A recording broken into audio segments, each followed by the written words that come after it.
This is it, right? The rock stool? Aye, lad. The Council of Valkyries. The Valkyries are of Valhalla, are they not? Glad to see you're paying attention, brother. You are correct. Valhalla, the great hall of the Einherjar, is their home within Asgard. But while there, they are subject to the scrutiny of the All-Father himself.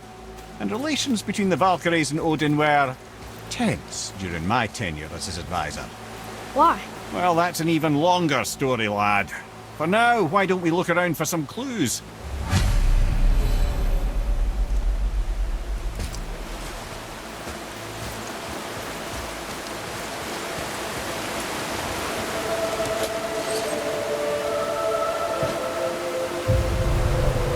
Whoa, you're back.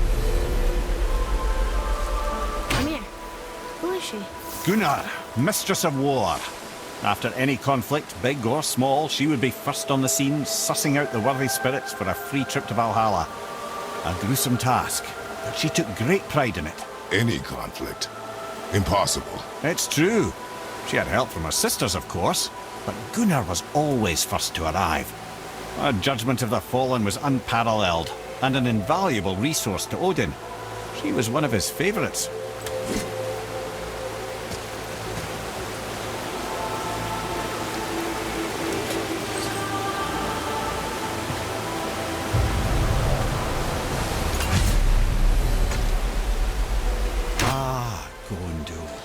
Beautiful Gondul. And? Huh? That's it? Beautiful Gondul? No story or anything? Oh, sorry, lad. The sight of Gondul always took my breath away. Gondul had a silver tongue, a sharp wit, and struck a figure so stunning it literally drove men insane. Odin forbid her from setting foot in Midgard after a time, as insanity is not a welcome trait in Valhalla.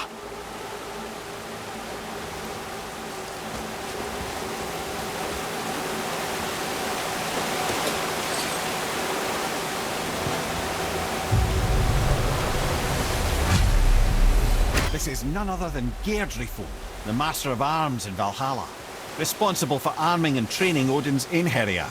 His what? His army come Ragnarok. The entire reason Valhalla exists, you see. The Einherjar wait in the Great Hall endlessly, feasting, drinking and fornicating themselves silly. Once Ragnarok begins, Odin calls them into service to fight on his behalf. Geirdriful had her hands full training that lot.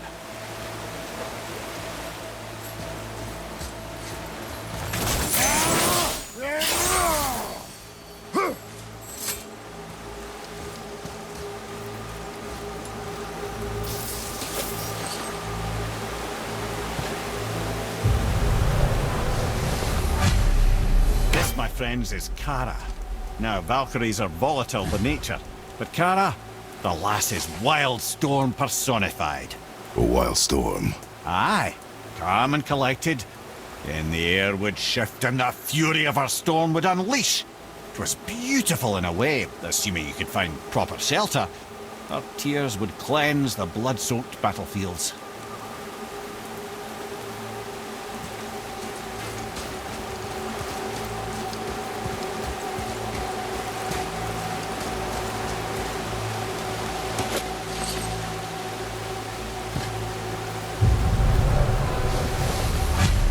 This is Rota, a chooser of the slain. I thought all the Valkyrie did that. Not exactly, lad. Although that is what they're most famous for, and by far their greatest responsibility. You've seen what happens to the dead without the judgment of the Valkyries. Hellwalkers. That's right. Rota, Gunnar, Skuld. Without them to clean up the aftermath of battle, hell overflows with souls meant for Valhalla. A sorry state of affairs. Rota must be beside herself.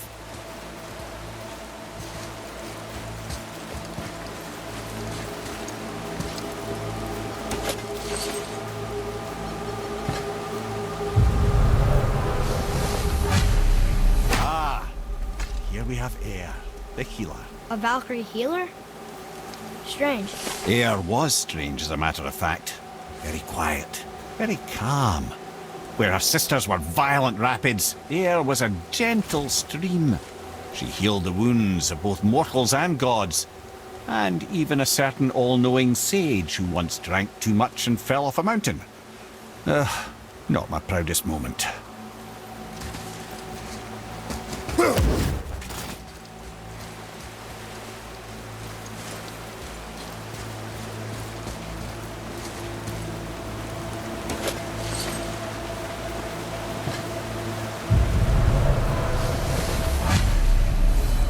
Well, Hilda, mistress of battle.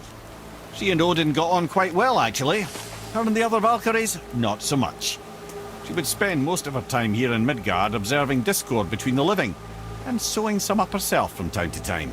She lived for conflict. Some say she was conflict personified. I wonder what will become of her now that she's free.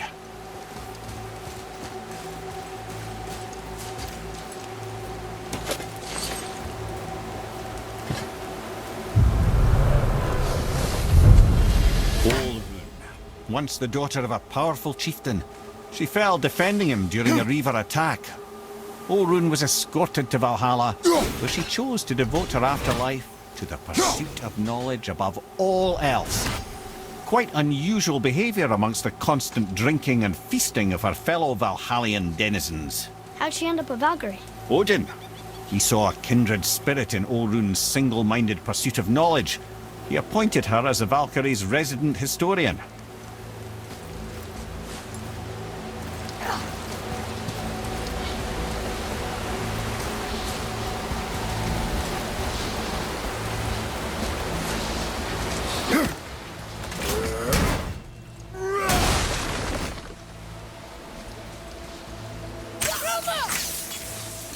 What?